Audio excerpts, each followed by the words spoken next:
Meu nome é Marcelo e o grupo é composto por Adielso, Bruna, eu, Marcelo, Matheus e Vitor. A gente ficou encarregado de falar um pouquinho sobre equilíbrio de fase da matéria de Termodinâmica 2 e vamos lá. Uma breve introdução. O equilíbrio de fase é um parâmetro que é aplicado em diversas áreas. Alguns exemplos dela é na produção de etanol, no setor petrolífero, nas ligas de ferro e carbono, principalmente nos diagramas que a gente vê nas matérias de materiais, engenharia dos materiais. E é inevitável que qualquer curso de engenharia que você for fazer, você não vai deparar com algum desses diagramas aí na sua forma, em qual estado o aço, o ferro, o carbono vai estar mais estável, ou meta-estável, ou em equilíbrio, no caso. E agora, para determinar o que é equilíbrio, vamos botar critérios para equilíbrio aí. Então, para estar em equilíbrio, o sistema deve ser isolado da sua vizinhança, não haver mudanças macroscópicas observáveis, deve ter sua temperatura uniforme sobre todo, então em qualquer ponto que eu medir minha temperatura no meu sistema, vai dar a mesma temperatura. Não deve haver forças não equilibradas sobre o sistema e também, né, por último, mas não menos importante, não deve haver reações químicas para não haver possíveis trocas de massas entre a reação aí ou entre um produto e reagente, no caso, ou entre dois reagentes. Então vamos lá.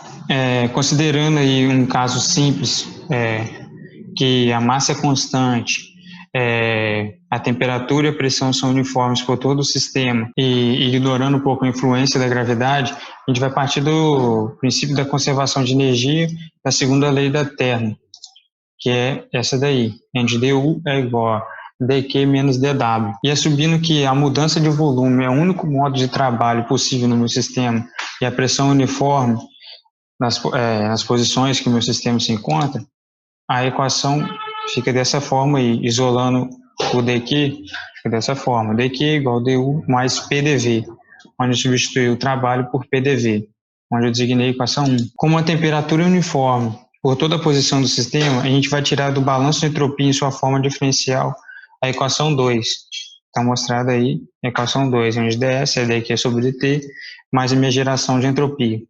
Unindo a equação 1 e 2, mostrada anteriormente, a gente tem onde ds é menos du menos pdv é igual a t vezes geração de entropia. E tendo em vista que a geração de entropia, no caso a entropia aí, sempre aumenta em quaisquer processos reais e só pode ser conservada em casos especiais onde há a presença de irreversibilidades, ou o que não acontece no real, na equação acima fica dessa forma aí, onde TDS é menos DU menos PDV maior ou igual a zero. Essa desigualdade aí mostra que o lado direito da equação só pode ser maior ou igual a zero. Então, para caso onde a temperatura e pressão são determinados, vamos utilizar aí vale ressaltar, essa equação 3 já pode ser utilizada para vários estudos de equilíbrio em várias condições. Porém, a gente vai ficar a gente vai preferir para o lado onde a gente quer saber qual é a temperatura e a pressão, onde são determinados, e para isso a gente vai usar a energia livre de Gibbs em sua forma extensiva, e já em termos diferenciais. Está mostrado aí na equação, onde a diferencial da energia livre de Gibbs menos VDP mais S dt é igual a menos TDS menos DU menos PDV. E se a gente reparar bem nessa equação aí, o lado direito da equação é justamente a equação 3 multiplicado por menos 1. E se a gente multiplicar a equação 3 por menos 1, a gente percebe que essa desigualdade ela fica menor ou igual a zero. Então, essa equação do lado esquerdo pode ser escrita dessa forma aí mostrada. Logo, para processos que a pressão e temperatura são determinados, a minha diferencial é igual a zero, a minha diferença da pressão é igual a zero e a minha diferencial da temperatura também é igual a zero. Então, a gente percebe que a minha diferencial de energia livre de Gibbs, onde eu tenho pressão, temperatura determinada, ela vai ser sempre menor ou igual a zero. Essa desigualdade aí indica que minha função de Gibbs, no caso aí, ela sempre tende a diminuir a um ponto de equilíbrio, a um ponto mínimo, nesse caso. Então, o estado está em equilíbrio é aquele que tem o valor mínimo na função de Gibbs. Portanto, a minha diferencial da minha energia livre de Gibbs em temperatura e pressão determinados é igual a zero. Esse é um critério de equilíbrio que a gente vai ser usado aí daí para frente para os próximos exemplos, próximos tópicos e até próximos grupos aí explicar melhor. Bom, outro assunto importante aí que também vai ser destrinchado mais para frente é o potencial químico e equilíbrio. Então, para começar, a gente toma temperatura e pressão como propriedades independentes e o número de mols N como medida de tamanho. Logo, a minha função de Gibbs vai depender justamente da minha temperatura, pressão e o número de mols, que se for, no caso, vários componentes, a gente vai ter N1, N2, N3, onde eles correspondem aí ao número de mols de cada componente que está presente no meu sistema, né? E a gente vai fazer uma série de passagens matemáticas, mas eu acho melhor não colocar, então eu vou colocar a minha fórmula que já demonstra como que vai ficar a minha energia livre de Gibbs. Então, minha energia livre de Gibbs é dessa forma, somatório de Ni vezes meu dg sobre Ni, onde eu tenho T, P e N, onde o subscrito Ni indica que todos os N's, exceto o Ni, são mantidos constantes durante a diferenciação. E também pode ser escrito dessa seguinte forma, onde eu troquei esse termo aqui por o mizinho, sendo esse termo aí que eu marquei, mizinho I, o potencial químico do meu sistema, ou da minha substância. E ele é uma propriedade intensiva já pode ser considerado uma propriedade intensiva. Portanto, derivando a equação, enquanto a temperatura e pressão são constantes e aplicando o critério de equilíbrio, que foi mostrado lá atrás, onde dg era igual a zero, onde eu tenho pressão e temperatura determinados, a equação anterior ela fica da seguinte forma, somatório de meu potencial químico, diferencial do meu Ni é igual a zero. E isso aí vai ser utilizado mais para frente nos próximos tópicos para explicar como funciona e de onde vem. E a equação aplica-se em um estado particular e a maneira pelo qual é alcançado não é importante, ela não fala, não especifica. Vamos falar primeiro sobre a energia livre de Gibbs e um pouco sobre o próprio Gibbs. Gibbs é o sobrenome de Joseph Willard Gibbs, um físico e matemático americano de saber notável. Ele nasceu em New Haven, no estado de Connecticut, em 1839 e veio a falecer nesse mesmo local em 1903. Seus trabalhos foram fundamentais para a termodinâmica. Ele possui trabalhos também a eletromagnetismo, física óptica e também cálculo vetorial. Foi um dos primeiros americanos a conseguir um título de PhD. Bom, vamos falar mais sobre seus trabalhos, principalmente na área de termodinâmica, que é o que nos convém aqui.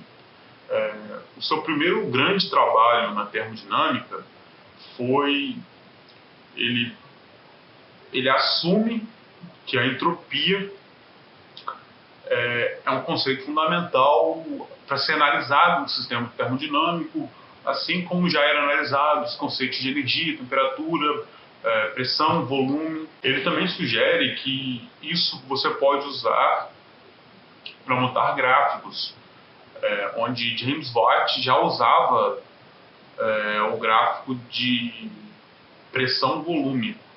Ele sugere o gráfico de temperatura e entropia. Bom, o maior trabalho de Gibbs para a termodinâmica, ele fala sobre o equilíbrio de fases de substâncias heterogêneas. Nisso ele estende que o equilíbrio a fenômenos químicos, elásticos, superficiais, eletromagnéticos, eletroquímicos para um sistema. Ele usa isso para caracterizar um estado em equilíbrio. Ele também formula vários estados, vários critérios para o equilíbrio do termodinâmico e em caminhos até alternativos. E a própria energia livre de Gibbs, o que ela seria? A energia livre de Gibbs ele é um conceito que é utilizado para determinar a maior quantidade de trabalho possível que um sistema termodinâmico pode realizar. A energia de Gibbs por si só não é muito útil, mas o que deve ser analisado é a variação da energia. A variação da energia de Gibbs tem de total proveito para a termodinâmica e também é utilizada para indicar se reações podem acontecer de forma espontânea ou não. Vamos falar agora sobre o equilíbrio entre duas fases de uma substância pura. No caso, uma substância pura, ela estará sob algumas condições de mesma temperatura e mesma pressão. Afinal, elas estão em equilíbrio e a partir disso, para definir esse equilíbrio e tal, como já foi definido anteriormente, a variação da energia de Gibbs para que esse sistema se encontre em equilíbrio deverá ser zero, isso mantendo condições de pressão e temperatura. Considerando a energia de Gibbs dos nossos sistemas, isso seria o número de mols da nossa substância no estado 1 vezes a função de Gibbs para esse estado, mais no estado 2 vezes a função de Gibbs também para esse estado. Aplicamos um pouco de cálculo, uma variação em relação à temperatura e chegamos a um seguinte resultado, que como a variação deve ser zero, a energia de Gibbs no estado 1 para que os sistemas estejam em equilíbrio deverá ser igual ao estado 2. Com esse resultado, a gente pode partir e encontrar uma outra equação que já é uma conhecida da termodinâmica, que é a equação de Clapeyron, que também é chamada de equação dos gases ideais, ou a lei dos gases ideais. E com isso, com a aplicação de cálculos e outras coisas, nós conseguimos uma equação que é a variação da pressão de saturação, neste caso, sobre a variação da temperatura, é igual ao inverso da temperatura sobre a variação de entalpia do estado 2 para o estado 1, menos a variação sobre também a variação de volume do estado 2 para o estado 1. Olá, meu nome é Vitor de Moura Ferreira e eu faço parte do grupo que fala sobre equilíbrio entre fases, né? Temos então, né, que uma substância pura, né, ela vai ter suas fases que dependem basicamente do seu estado físico, que no caso as mais familiares são o estado sólido, o líquido e o gasoso. A partir disso, né, temos que, lembrando do terceiro princípio da termodinâmica, que é a entropia de uma substância positiva, e também que para condição de equilíbrio, né, o potencial químico de uma fase tem que ser iguais. Isso porque quando o potencial químico são iguais, isso quer dizer que a variação de Gibbs é igual a zero. Então esse é um dos critérios de equilíbrio. Sabendo que a entropia de um gás é maior que de um líquido, que é maior que de um sólido, podemos, né, fazer a relação de transição de uma fase para outra. Então, aplicando a equação de Clapeyron para poder montar o diagrama de fases, né, que vai nos fornecer, né, vai nos dar o mapa das regiões das fases e também os pontos de transições de uma para outra, podemos aplicar isso para as transições de transformações de fase. Então, temos, né, a variação da pressão sobre a temperatura e a variação da entropia molar e do volume molar. Então, sabendo aqui então, que a entropia de um líquido é maior que de um sólido e que normalmente o volume do líquido seria maior do que o sólido, normalmente, né, um exemplo de contrário é a água, e por causa disso temos que a inclinação da reta que vai nos dar no gráfico tem o coeficiente angular negativo. No caso, o coeficiente angular da reta é o próprio derivado da pressão. Então, aplicando essas variações de entropia e molar e volume molar, e com esses critérios, né, temos que a entropia molar da fusão é igual à entalpia, geração de entalpia sobre a temperatura.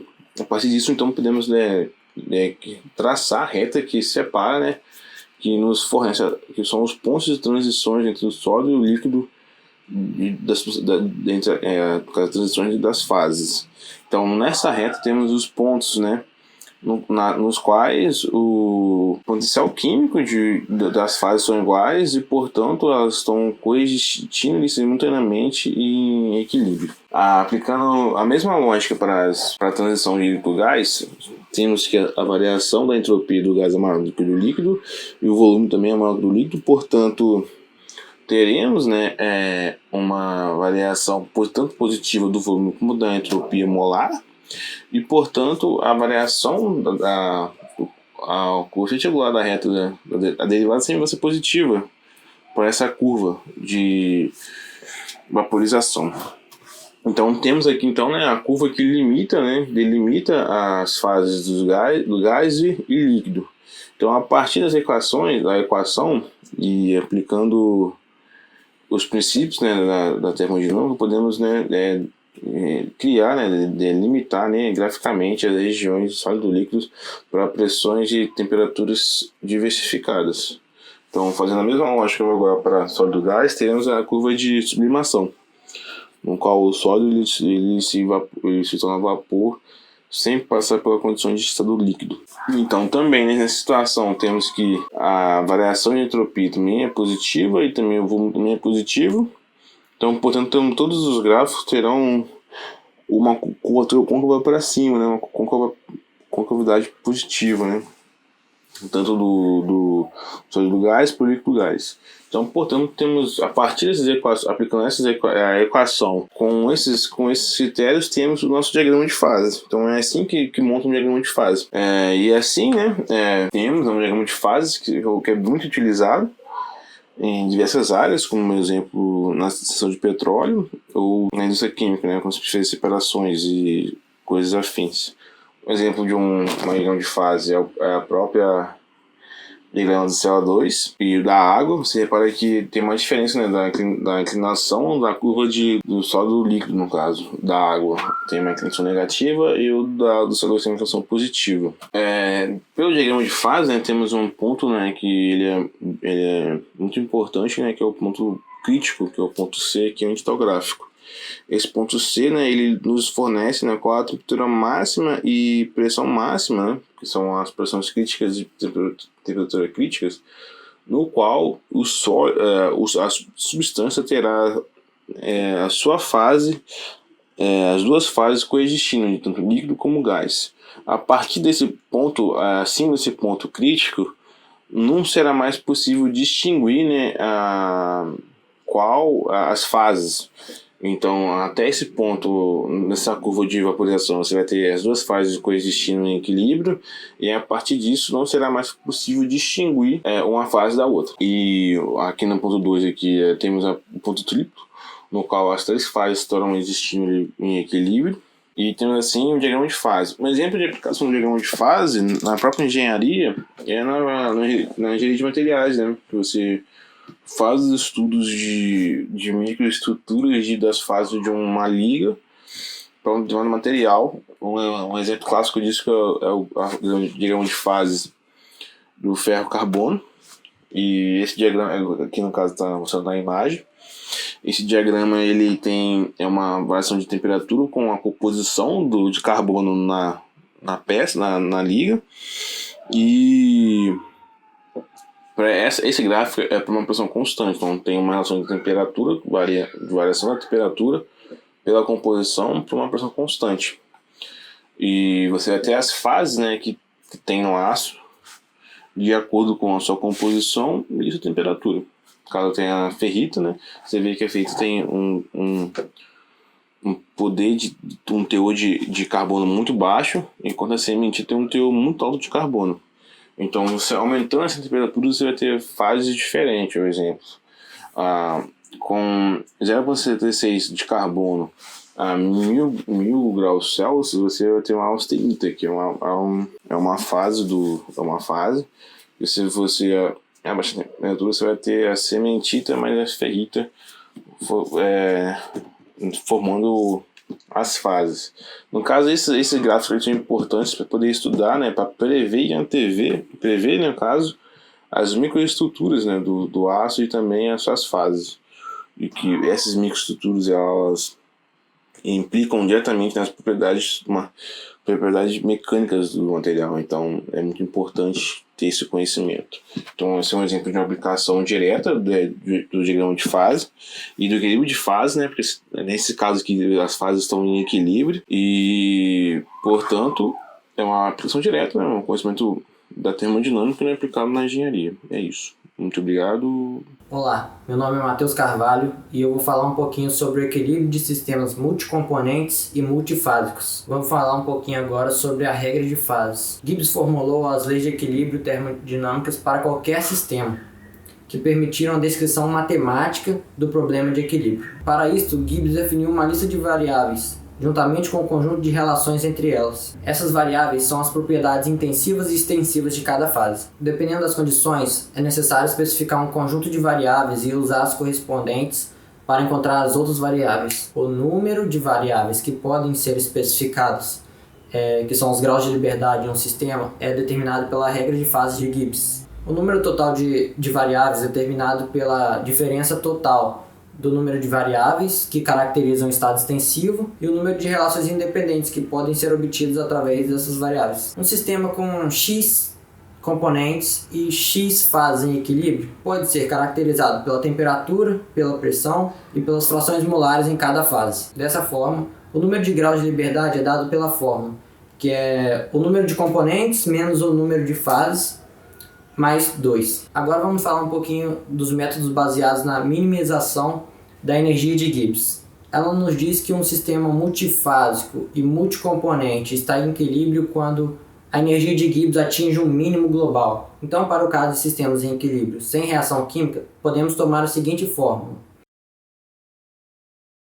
Então, fazendo somatório através dessa fórmula, obtemos o número total de mols do componente e a solução em equilíbrio do sistema pode ser determinada pela minimização da energia de Gibbs ou por meio da minimização da função distância ao plano tangente. Esse critério também é usado para conferir se a solução em equilíbrio é determinada. Essas duas abordagens, baseadas na minimização de Gibbs, em teoria, elas conseguem nos fornecer soluções para qualquer sistema em equilíbrio de fases, mas vai depender de um esforço computacional muito grande. A figura mostra um sistema que consiste em dois sistemas A e B em duas fases, 1 e 2, que estão com a mesma temperatura e pressão.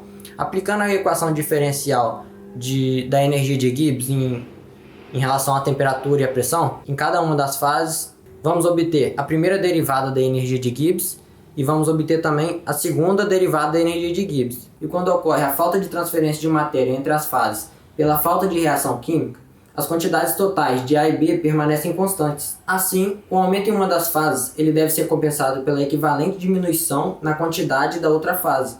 Logo, nós obtemos que... Então, com as equações que obtemos diferenciando a equação da energia de Gibbs e também quando ocorre o aumento de uma das fases, deve ser compensado pela equivalente diminuição na quantidade presente na outra fase. Então, através dessas equações, temos a variação da função de Gibbs para o sistema. Assim como a quantidade do componente A e do componente B podem variar independentemente, e quando a diferencial da energia de Gibbs em relação à temperatura e à pressão é igual a zero, os termos entre parênteses são nulos. Assim, nós temos que...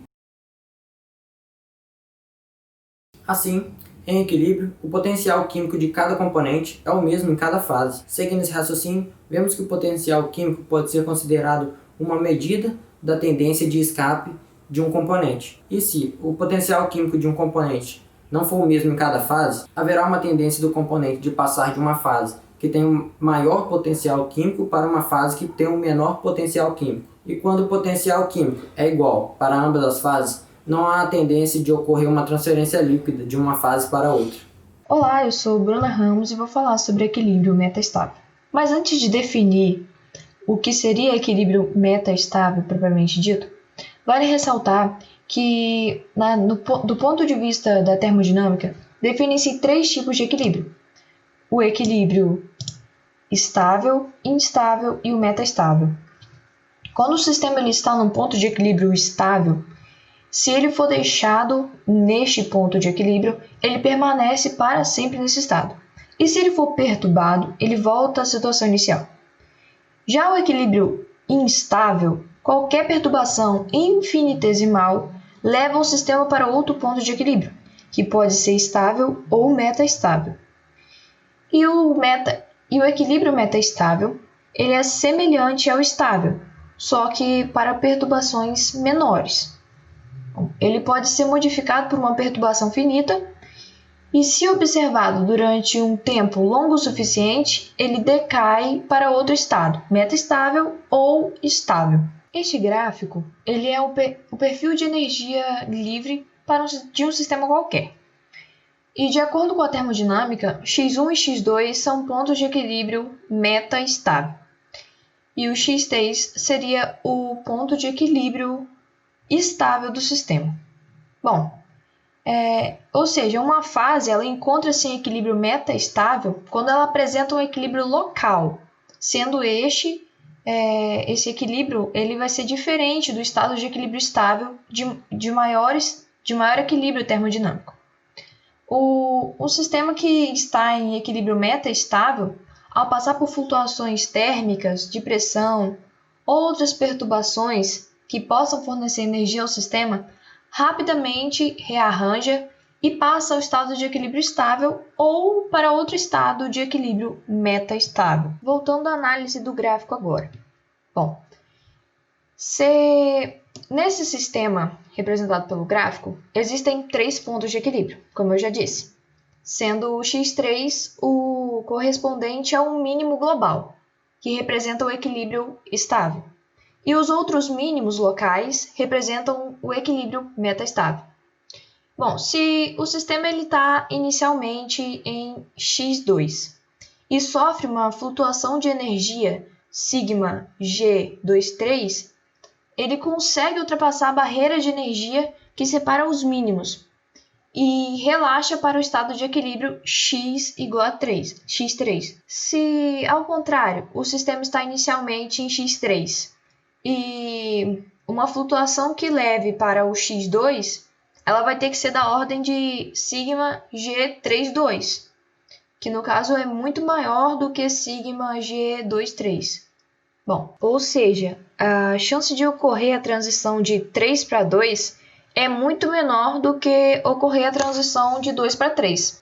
De uma forma geral, para sair do mínimo global, sempre será necessário transpor uma barreira de energia muito maior, tornando o processo de sair do mínimo menos provável no caso. Dependendo do tamanho da barreira entre os mínimos, pode ser que a energia térmica ela não seja suficiente para promover a transição. Num sistema assim, o tempo de vida de um estado metaestável pode ser bastante longo, sendo necessário que uma grande quantidade de energia finita seja entregue, que no caso é a chamada energia de ativação, ou que o perfil de energia seja modificado.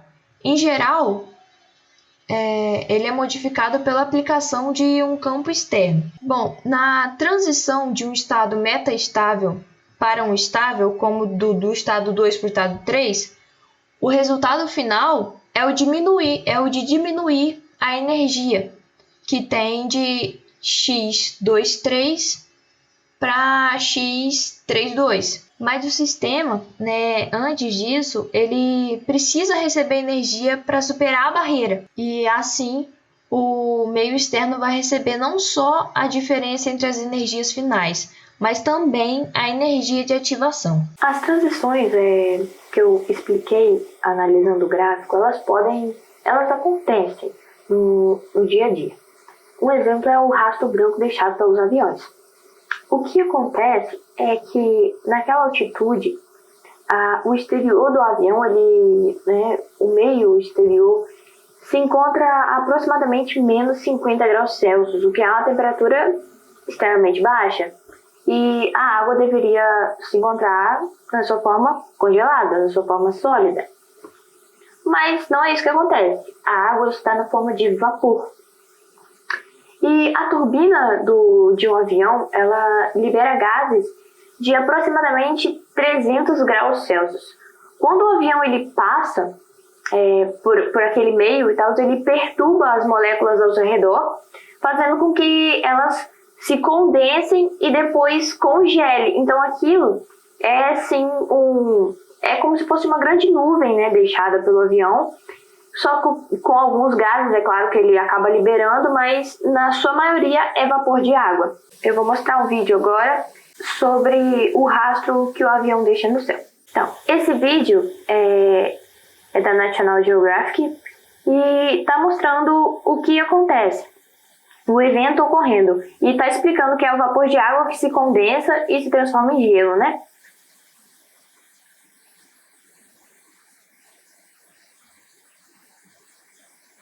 Bom, uma coisa interessante também que acaba dizendo nesse vídeo é que o tamanho e a duração do rastro depende da umidade relativa do ar. E sim, é basicamente isso. Só isso o vídeo. E isso é tudo, pessoal. Tchauzinho.